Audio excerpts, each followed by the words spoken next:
join us on our Vantage Point. And I'm Dwight and Rock, where we're hoping to open your vantage point to maybe a different point of view. Today, we're talking about transgenders. Well, someone's excited. I'm always excited. Yeah. Jesus. You know what? Calm down. Anywho. I'm a kid at heart. Yes, you are. So, today, we're going to discuss transgenders. We actually had a lot of comments, and a lot of people reached out to me after an episode we did a few weeks back about when we discussed the Crush. Woman Crush Wednesdays. Trans Crush Thursday. Oh, so you do like Thursdays? I just sticking to Thursday. Okay. You're welcome. Well, although people feel that your heart was in the right place, they really felt, and I agree, that we might want to explore that topic just a little bit more so you can understand the vantage point of men and women who are actually transgender. Alright, so we're going to open it up with asking you, do you know what it is to be trans, Rock? I can't say that I do because I'm not a trans. But, I mean, do you know what it is to be other things? Can you empathize, put yourself in those situations? Or? It's I don't want to say empathize because I don't want to make it seem like that there's something wrong or make them think that there's something wrong with how they are or what they feel where they belong. I understand the whole thing of being trapped in a body that you weren't born in. Nice. Because one of my philosophies is that, the same thing with dealing with gays is that you're born into the world, okay, and you're taught to believe that being with someone of the same sex is wrong. But if that teaching was not brought to you, how would you turn out? Would you automatically choose to be straight? Would you automatically choose to be gay? If your mind wasn't implanted with the thought being placed there, because we're taught things like we're taught, right? I don't think I was taught to be gay or straight. No, I don't mean teaching. It's like, okay, you're brought up. It's not right to be with another man. You should be... Yes, at 7 I got that message when my first husband left me for LaToya. And you fought that, right? I did. Long story short, I got married at 3. So we could start hunching and not go to hell for it. Or whatever. But I married a boy named Brandon. Shouts out to my ex-husband Brandon, wherever you are. Brandon. But, Punky's got a dog named Brandon. Oh, that's great. You're such a kid.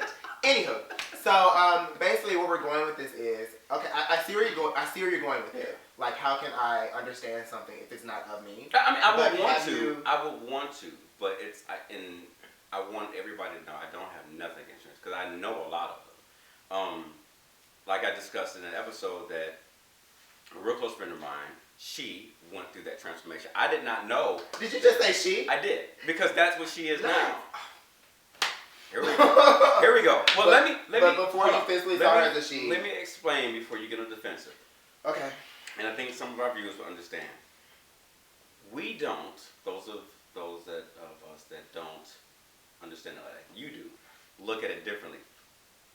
She, when I met her the first time, was a boy. Okay.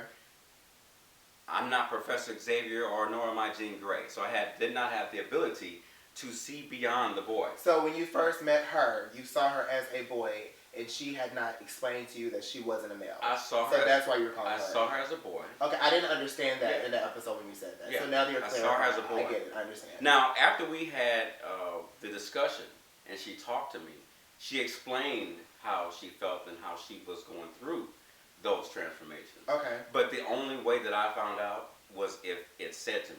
Because I don't know. I have no way of knowing. And sometimes I could actually be offending someone and not know that I'm offending them because they don't say anything. Exactly. And they probably won't do it. But you'll be surprised. And I'll say this. You can't get mad at a person that doesn't know what you're going through if you don't talk to them. I mean, I agree with you. I do understand that. But we are all a part of the LGBTQ community, so we are a family. I take it personally because I had the opportunity when I first started working on my hit series, Christopher Street. My co-writer, Stephen Emanuel. Shouts out, Stephen. Stephen did this film on this transgender woman named Ronald/Rolanda. And I actually played the role of her.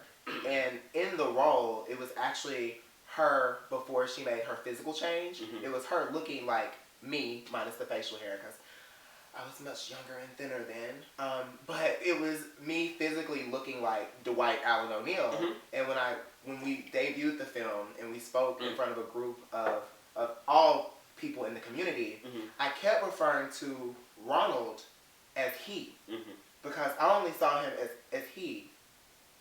And there was a moment where actually a trans woman actually stood up and I'm actually getting emotional. She read me to filth because she was so insulted that I would play a role, and I didn't take the time to even research that role to understand that mentally that she was always a she.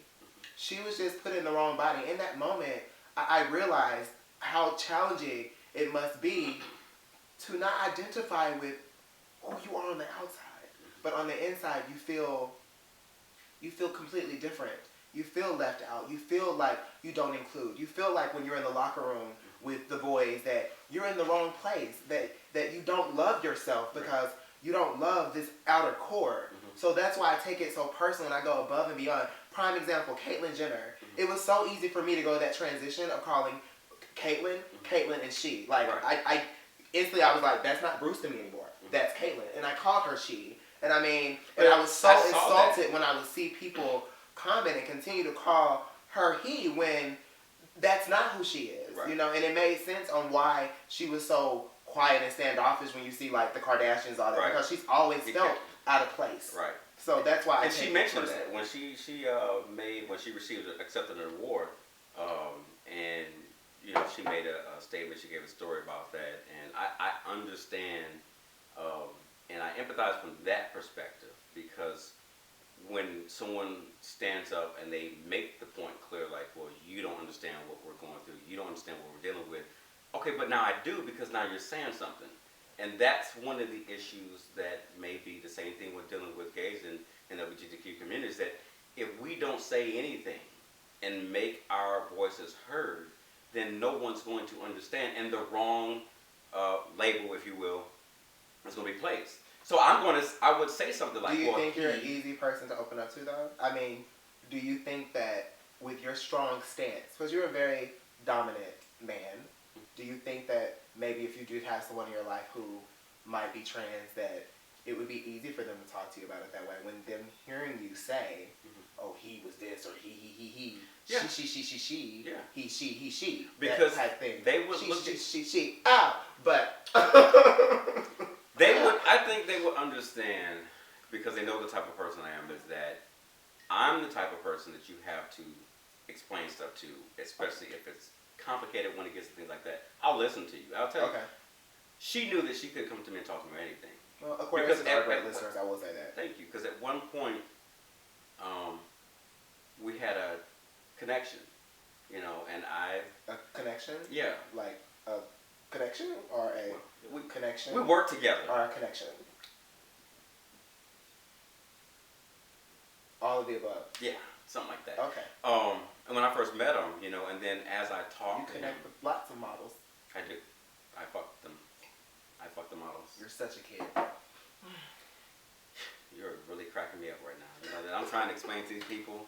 You're just full of... I feel like my nose is oily. It's powder. But the thing is that I actually felt bad. For her. For her. You're going to correct me. You thought I was going to say he, right? You said she. I got you. So I felt bad because as I listened to her story, about when he was going through the transformation, to me, I was seeing him go through transformation to become she, and then when I saw her. But now that you know, let's just refer to her as she going forward. It will make this conversation a lot easier for me, and my defense wall won't be up. Well, you know, put it up because it's going to slip. Just be prepared. So if it comes off like, you know, I'm not understanding, it's not intentional to offend you. Then put forth the effort to understand. Well, it's not hard. It's not like not putting forth the effort. Give me your hand. No. Give me your hand. No. I'm not gonna hurt you. Give me your hand. I'm not worried about you hurting me. Would you please give me your hand? Let's step forward together. I'd rather not. How's that? I'm here for you. So I want to coach you through this process. Listen. This process of you working on. No. How you hear me out. It's one of these things, and this can go for anyone that's out there. I mean, you can't grab everybody's hand and walk them through it. This is something that a person has to learn how to do on themselves. You know what I'm saying? Are you trying? Yeah.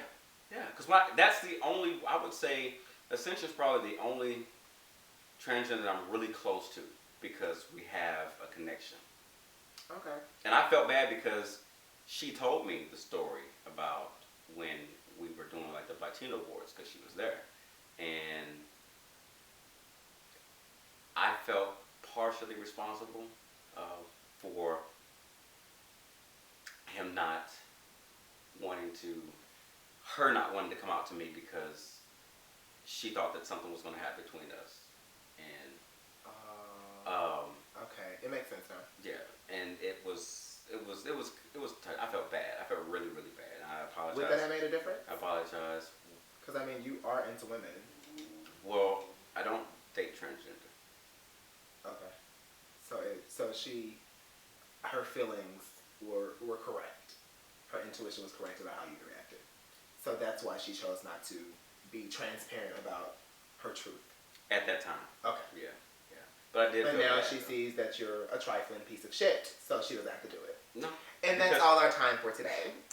Thank you guys so much for watching. We're gonna pick this back up. Another episode of Our Vantage Point. We'll be down yours. Today. I love you, Rock. We'll see you next time.